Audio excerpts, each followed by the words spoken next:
Boy hikes around lake and finds military equipment.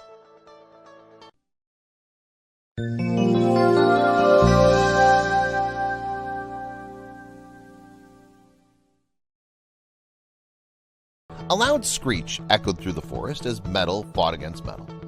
The door finally gave up its battle and fell open, revealing the long-forgotten contents. It was the moment the entire crowd had been waiting for. But as one excited boy tried to jump onto the amazing discovery, the mother noticed something and screamed for him to get away. Casper wasn't interested in the well-worn path the hikers always took. He wanted the other one, the one grown over and filled with mystery. Today was the day to explore the Estonian swamps. The area smelled sweet and acidic from the towering pine trees. It wasn't long until Kurt Namadasjarv came into view. Things seemed fine at first. The squishy perimeter was what you would expect from any lake. But as he wandered along the rippling waters, he noticed some strange marking in the fern-covered earth. It wasn't like anything he'd seen before during his explorations. Then something else caught his eye. What was a rope doing here? There was no boat nearby. His young mind raced with possibilities as he scraped away the mud and tried to pull it. But when it wouldn't budge, he knew he had to bring in reinforcements. The first adults on scene were his confused parents. However, it didn't take long for the village to get word and even more people come out to see what was going on. The men congregated around the rope, each taking turns pulling it. Lengths of mud gave way, but when they reached the waterline, it wouldn't budge. Every man in the crowd grabbed part of the rope and they pulled with all their might, like some dirty sort of Camelot. The stubborn rope refused to cooperate. Whatever was below the murky waters must have been heavy. As the men stood back, muddy and defeated, they begrudgingly admitted that there was nothing they could do. There was no choice but to call in the authorities. The loud rumble of an enormous bulldozer competed with the loud chatter of the entire village. This wasn't a simple salvage operation anymore. It was the most excitement their little town had seen in forever, and no one wanted to miss a moment. But when the massive machine took its turn, they couldn't believe their eyes. It still wouldn't move. Everyone raced home to gather whatever ropes, chains, or cables they could get their hands on. Not only that, but every available heavy truck came over to add some horsepower to the project. It had been over 8 hours, but everyone was desperate to solve the mystery. No one would go home. It was a long line of chains, machines, and muscle. Everyone heaved with every fiber of their body. Grunts and strains, yells filled the air as something rusty rose to the water's surface. People raced in with their shovels and buckets to haul away all the competing mud. Evening had set in, and the last rays of light disappeared below the tree line. Slowly, the massive algae-covered monster rose from the darkness and spit out brown water. The work wasn't done yet, but the hours of toiling had finally given them an answer to all their burning questions. It started with a metal hatch. It had been hours since they had partially hauled the massive metal thing out of the muddy water.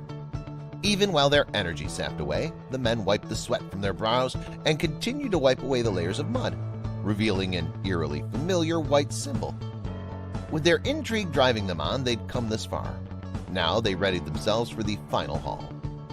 With one last mighty pull, it was finally out.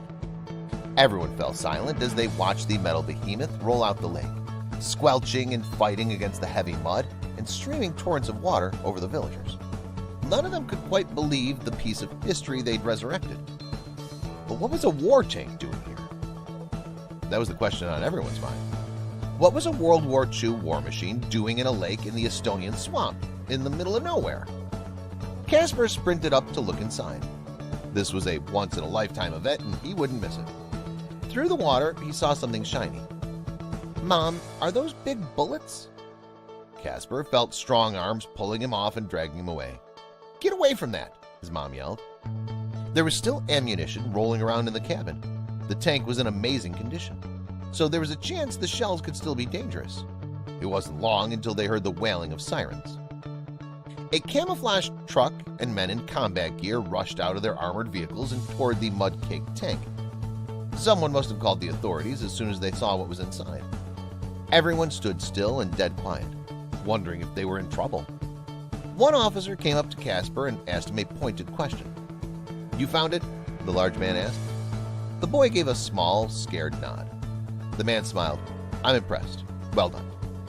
The soldier looked around at the villagers and said, "We need you to step back while we make sure it's safe." And between the army and internet research, the answers to the mystery finally emerged. It took 2 weeks and every available hand to bring the tank completely out of the lake. The team managed to haul the gigantic machine far up the bank, enough so people could go around and take a closer look. Many took photos of and with the major historical find, but how had a Russian-built tank with German markings ended up there? Experts confirmed that it was indeed a war machine, a Soviet-built T-34-76A to be precise. This 7-ton metric vehicle was the prime element in the Soviet army in their battle against the Germans. Aside from being underwater for an astounding 56 years, they discovered another amazing detail about the symbols and numbers painted on the side. This particular tank was thought to have been captured by the enemy and repainted with their own symbols. Even though it was a capable machine that could navigate all kinds of environments, the main theory is that the Germans dumped it so it couldn't be retaken. The next astounding discovery took place in the Gorodenko Museum. Another curious detail about the tank was that it didn't seem to have any damage at all. While some of the metal on the surface had eroded slightly from decades of being underwater, the Russian war machine appeared to still be in good condition. In fact, it was so intact and looked so solid, they couldn't help but hope that it still worked. Experts revealed that the pristine condition that the tank was found in was thanks to the low oxygen levels in the marshy bog area that became its watery grave. These conditions helped to preserve the metal while minimizing any corrosion. Everything was still intact, as if the metallic beast had been sunk a year ago. But was it still operational? During the restoration, curators were amazed when they found that they were able to start the old diesel engine without needing any spare parts at all. They also recovered a total of 116 pieces of ammunition. And experts were even able to answer the burning question of why the tank was located in that particular area. The eastern Estonia Narva front was the location of some intense battle. Around 100,000 soldiers perished, and more than 300,000 were wounded. The fighting forces migrated, and endless tanks and soldiers poured into the narrow, swampy area. The finale of the battle took place on August 3rd. Huge quantities of Soviet armor and artillery attacked the German positions, but until August 10th, not much had changed. It was in the summer of 1944 that German troops, during the Battle of the Blue Mountains, captured the Soviet trophy tank. What makes this find extremely rare is that this tank had to fight for both the Russian and German sides during World War II. However, it was sent to its watery grave just 6 weeks later. On September 19, 1944, the Germans began to retreat along the Narva front line and deliberately dumped the tank. The German army wasn't willing to submit anything and destroyed what they couldn't use. The old T-34 is now on display for everyone to see at a war museum in the Gorodenko village, a priceless artifact that had been found by a curious little boy.